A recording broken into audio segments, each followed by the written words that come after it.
تو دوستو حضور صلی اللہ علیہ وسلم کی شان کو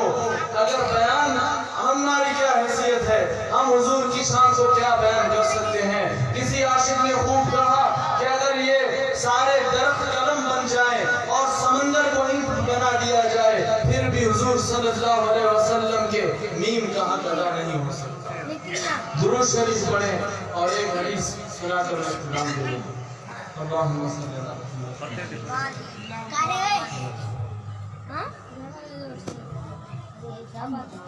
سامعین بھی وقار حضرت علامہ تفتزانی رحمت اللہ علیہ بہت بڑے علامہ ہیں، شرع عقائد پڑھنے والے جانتے ہیں کہ وہ کتنے بڑے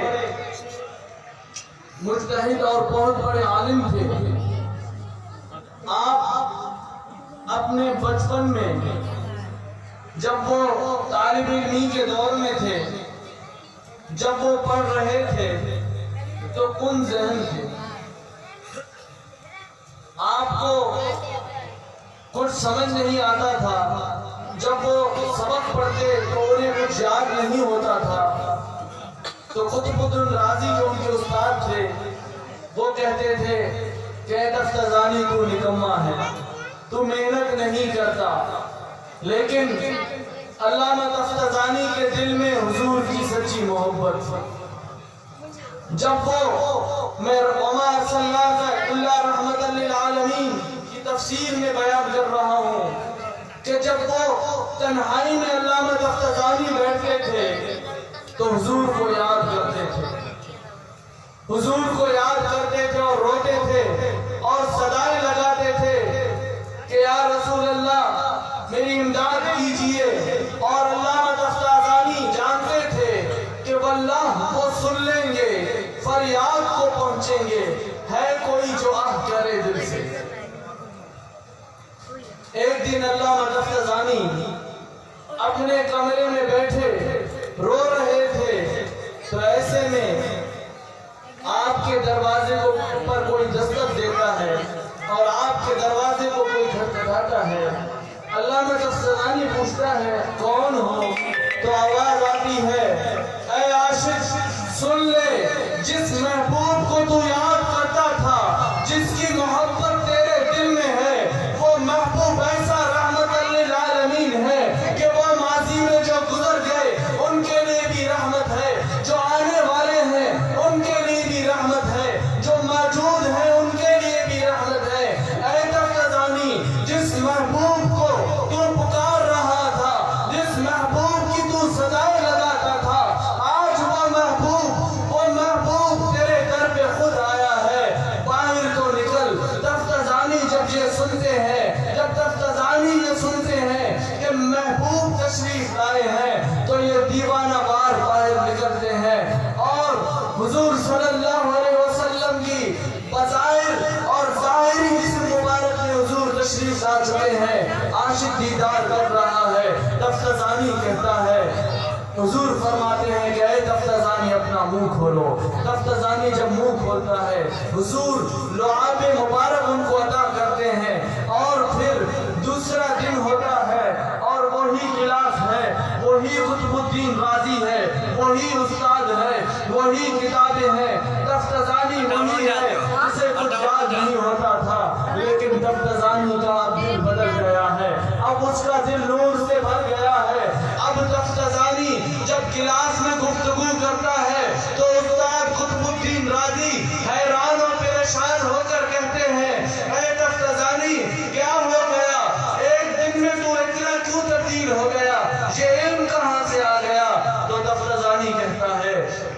استاد یہ راز کی بات ہے، یہ تنہائی کی بات ہے، تنہائی کی بات ہے۔ قطب الدین رازی تنہائی میں لے جاتے ہیں اور پوچھتے ہیں اے تفتزانی بتا کیا بات ہے؟ تفتزانی کہتا ہے کہ اپنی زبان میں بتا دوں، ایک ماہ مدن نورانی بدن نیچی نظریں سب کی خبریں، وہ دکھا کے پون مرا بھوک گیا سب تن من دھن۔ تفتزانی کہتا ہے اے استاد وہ خسرو خوباں، وہ سیاہ لامکاں، وہ والی ارض و جہاں، وہ آمینہ کلال، وہ خدا کے محبوب تشریف لائے تھے، انہوں نے اپنا دیدار کرایا ہے۔ اور قطب الدین رازی جب یہ بات سنتے ہیں تو ان کی جو بات ہے وہ دل میں لکھنے والی بات ہے، وہ رونے لگتے ہیں اور کہتے ہیں اے کاش میں بھی کن ذہن ہوتا، اے کاش مجھے بھی اسباب یاد نہ ہوتے اور حضور کا رحمت مجھ پہ بھی آتا اور حضور مجھ پہ بھی کرم فرماتے اور مجھے بھی حضور کا دیدار نصیب ہوتا۔ یہ ہے عاشقوں کا طریق۔ اگر ہم چاہتے ہیں کہ ہم حضور کے سچے عاشق بنے، اگر ہم یہ دعویٰ کرتے ہیں، اگر ہم یہ نعرہ لگاتے ہیں کہ ہم حضور کے سچے عاشق ہیں، تو عرب دان کہتے ہیں ابداع الحب لا يكون بالقول الجمیل واللسان والمحبت لا تكون بالالفاظ الراية الحسنة وحسب لأنها لا تغني ولا تنفع في الآخرة شيئا بل يجب على المرء أن يحب الله ورسوله مما سواهما، بلکہ واجب ہے اس شخص پر کہ وہ حضور صلی اللہ علیہ وسلم سے ہر چیز سے بڑھ کر محبت کرے، اپنے ماں باپ سے بھی بڑھ کر محبت کرے۔ محبت ہم تو صرف گانے لگاتے ہیں، صرف دعوے کرتے ہیں، محبت عاشق سچا وہی ہے جو اپنے محبوب کی تعلیمات پر عمل کرے، جسے پتہ ہو کہ میرے نبی بیٹھتے کیسے تھے، میرے نبی نماز کیسے پڑھتے تھے، میرے نبی وضو کیسے کرتے تھے، میرے نبی کے دربار میں عشاء کیسے بیٹھتے تھے۔ جنہیں اپنے نبی کے عاشقوں سے محبت ہو، جنہیں اپنے نبی کے اہل بیت سے محبت ہو، یہ سب چیزیں جب ہوں گی اور سنت پر جب ہم عمل کریں گے تو پھر قیامت کے دن ان ہستیوں کے ساتھ ہوں گے، انہی کے جھنڈے کے ساتھ ہوں گے۔ اور محبت تو وہ ہے جو کفار بھی دیکھ کر کہتے ہیں۔ عروہ بن مسعود کہتا ہے واللہ لقد وفدت علی الملوک وفدت علی قیصر و کسری والنجاشی واللہ ان رأیت ملکا قد يعظم اصحاب محمد۔ عروہ بن مسعود مسلمان نہیں ہوئے تھے، اس وقت مسلمان نہیں تھے اور جاسوسی کرنے کے لیے مدینہ آئے کہ دیکھیں کہ حضور کے خادم کیسے ہوتے ہیں، کیسے حضور کے ساتھ معاملہ کرتے ہیں۔ تو فرماتے ہیں جب واپس جاتے ہیں اور کفار مکہ کو بتاتے ہیں کہ میں قیصر و کسریٰ کے دربار میں بھی گیا، میں بڑے بڑے بادشاہ کے محلات میں بھی گیا، لیکن ایسے عاشق میں نے نہیں دیکھے، ایسے جان نثار میں نے نہیں دیکھے جس طرح وہ جان نثاری کرتے ہیں۔ واللہ ان تنخم نخامة الا وقعت في كف رجل منهم فدلق وجهه وجلده واذا امرهم ابتدوا امره واذا تودع قعدوا يقتدرون على وضوئه۔ فرماتے ہیں جب حضور صلی اللہ علیہ وآلہ وسلم اپنا لعاب مبارک پھینکتے ہیں زمین پر تو وہ زمین پہ نہیں گرتا، زمین ترستی رہتی ہے کہ یہ لعاب مجھ تک پہنچے، لیکن اس لعاب کو صحابہ اپنے ہاتھوں میں لیتے ہیں۔ یہ حضور نے نہیں فرمایا صحابہ کو کہ صحابہ ایسے کرو، صحابہ کا اپنا عشق تھا، یہ ان کا اپنے محبت تھی۔ وہ جانتے تھے کہ محمد کی محبت دین حق کی شرط اول ہے، ہو اگر اس میں خامی تو سب کچھ نامکمل ہے۔ اور علامہ اقبال فرماتے ہیں بے خطر کود پڑا آتش نمرود میں عشق، عقل ہے محو تماشا لب و بام بھی، اور جے میرا سونا میرے دکھ وچ راضی میں سکھنو جھلے پاواں۔ امام احمد رضا خان فرماتے ہیں جان ہے عشق مصطفیٰ روز فضو کرے خدا، جس کو ہو درد کا مزہ نازے دوا اٹھائے کیوں۔ وہ تو حضور کے عاشق تھے، وہ تو ہر حال میں خوش تھے، اگر میدان احد میں اور جنگ بدر میں اور ان تپتی ہوئی ریزگار پہ اگر صحابہ کی جانیں نچھاور کرنے سے حضور راضی تو صحابہ راضی، اگر کربلا کے میدان میں اس بے سر و سامانی کے عالم میں امام حسین نے بھی علم حق کا علم بلند کر کے یہ فرما دیا کہ اگر امام حسین کی شہادت پہ حضور راضی ہے تو پھر ہمیں کوئی اعتراض نہیں۔ یہ عاشقوں کا انداز رہا ہے، یہ سب کچھ قربان کر کے بھی فرماتے ہیں جان دی ہوئی اسی کی ہے، حق تو یہ ہے کہ حق ادا نہ ہوا۔ اور عروہ بن مسعود کہتے ہیں وَإِذَا تَوَدَّ قَعَدُوا يَقْتَدِرُونَ عَلَى وُضُوئِهِ، کہ جب حضور وضو فرماتے تھے، حضور وضو فرماتے تو صحابہ اس وضو کو لینے کے لیے، اس وضو کے پانی کو لینے کے لیے اتنے بےتاب ہوتے کہ ایسے لگتا کہ جیسے آپس میں جھگڑا کر رہے ہیں۔ یہ صحابہ کا عشق تھا. اگر ان کے نقش قدم پر چلو گے اور اولیاء اللہ کے دامن کو تھام لو گے, جمہور علماء اہل سنت کے عقیدے کو مضبوطی سے تھام لو گے, تو پھر کامیابی کامیاب ہو. انعمت علیہم کا یہی راستہ ہے. آخر میں چند جملے کہہ کر عرض کروں, اپنی اختتام کروں گا کہ حضرت ابو بکر صدیق رضی اللہ تعالیٰ عنہ نماز پڑھا رہے ہیں اور حضور صلی اللہ علیہ وسلم کے زندگی کے وہ آخری بظاہر ایام تھے کہ حضرت ابو بکر صدیق رضی اللہ تعالیٰ عنہ نماز پڑھا رہے ہیں اور صحابہ, بخاری شریف کی حدیث جلد نمبر 1 صفحہ نمبر 93 میں یہ حدیث درج ہے. صحابہ فرماتے ہیں ینظر الینا, حضور اکرم صلی اللہ علیہ وآلہ وسلم نے کھڑکی سے پردہ ہٹا کر ہماری طرف حضور دیکھنے لگے. اب جو لوگ مدینے گئے ہیں, جن کو مدینہ منورہ کی زیارت نصیب ہوئی ہے, کہ مدینہ جاتے ہوئے لوگ یہی کہتے ہیں تیری معراج کے تو عرش معلیٰ تک پہنچا, میری معراج کے تیرے قدموں تک پہنچا, کہ وہ ریاض الجنہ وہ منبر کا منظر کہ حضور حضرت عائشہ رضی اللہ تعالیٰ عنہ کے اس حجرہ مبارک سے کھڑکی ہٹاتے ہیں تو صحابہ فرماتے ہیں کان وجہ ورد مصحف, کہ حضور صلی اللہ علیہ وسلم کا جو چہرے مبارک ہے وہ قرآن کی مصحف سے. ثم تبسم یضحک, اب صحابہ نماز کے اندر ہے. یہ صحابہ کا عشق اور امتحان تھا کہ حضور صلی اللہ علیہ وسلم مسکرانے لگے. صحابہ فرماتے ہیں کہ اب ہم نے سوچا کہ نماز پڑھیں یا حضور کی دیدار کریں, حضور کو دیکھیں یا نماز پڑھیں. تو صحابہ کہتے ہیں کہ ہم نے فیصلہ کر لیا وَهَمَمْنَا أَن نَفْتَتِنَا, کہ نماز تو بعد میں پڑھ لیں گے, ابھی دیدار کر لو, ابھی دیدار یار کر لو, کہ پھر وقت ملے نہ ملے. تو میں اسی پر کہہ رہا ہوں کہ آج ان اولیاء اللہ کے درگاہ پہ اگر آئے ہو, اگر ان سیدوں کے دربار میں آئے ہو, اگر ان سیدوں کے قدموں میں آئے ہو, تو پھر زندگی ملے نہ ملے کل کا کیا پتا. کر لو توبہ, رب کی رحمت ہے بڑی, ورنہ قبر میں ہوگی عذاب کڑی. جگہ جی لگانے کی دنیا نہیں ہے, یہ عبرت کی جا ہے, تماشا نہیں ہے. اگر آج اللہ نے توفیق دی ہے اس دربار میں آئے ہو اور اس نورانی محفل میں آئے ہو, تو آج عہد کر لو کہ ہم اپنی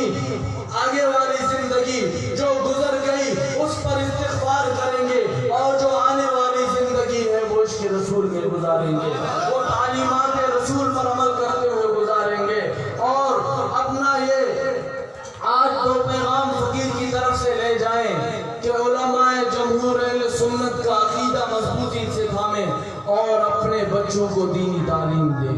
اپنے بچوں کو دین اسلام کے حوالے کر دیں, اور یہ نیت کر لیں کہ یہ بچہ میرا اسلام کا مجاہد بنے, اسلام کا عالم بنے. جو بچے یہاں بیٹھے ہیں وہ کل اس منبر پر بیٹھ کر قال قال رسول اللہ کہتے ہوئے نظر آئے. واللہ اس سے بڑھ کر اور کوئی نعمت نہیں ہے. واللہ یہ جو بڑے بڑے محلات والے ہیں, یہ جو بڑی بڑی گاڑیوں پر بیٹھتے ہیں, یہ سب فنا ہو جائیں گے, لیکن میرے نبی فرماتے ہیں یہ جو تمہارے نیک بچے ہیں وہ قیامت کے دن بھی تمہاری سفارش کریں گے. یہ جو تمہارے بچے ہیں یہ تمہارے لیے نور بن جائیں گے. تو ان منظرات کو نہ دیکھو, ان گاڑیوں کو نہ دیکھو, یہ سب فنا ہو جائیں گے. اگر کامیابی چاہتے ہو تو ان اللہ والوں کی دامن کو تھام لو, میرے نبی کے دامن کو تھام لو. عزت ہے تو اسی میں ہے, عزت ہے تو اسی میں ہے,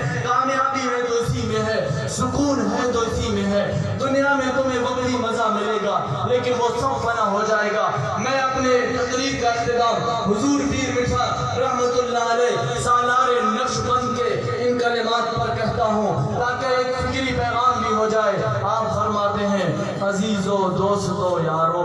یہ دنیا دار فانی ہے, دل اپنا مت لگاؤ تم, لحد میں جا بنانی ہے. تم آئے بندگی کرنے یہاں, حد سے لذات دنیا میں ہوئی اندھی عقل تیری, تیری کیسی جوانی ہے، کہاں ہے باپ دادا سب کہ تو جن کی نشانی ہے، نہ کر بل اپنی دولت پر، نہ طاقت پر، نہ حشمت پر، کہ ایک دن تجھے یہ دنیا چھوڑ جانی ہے۔ وآخر دعوانا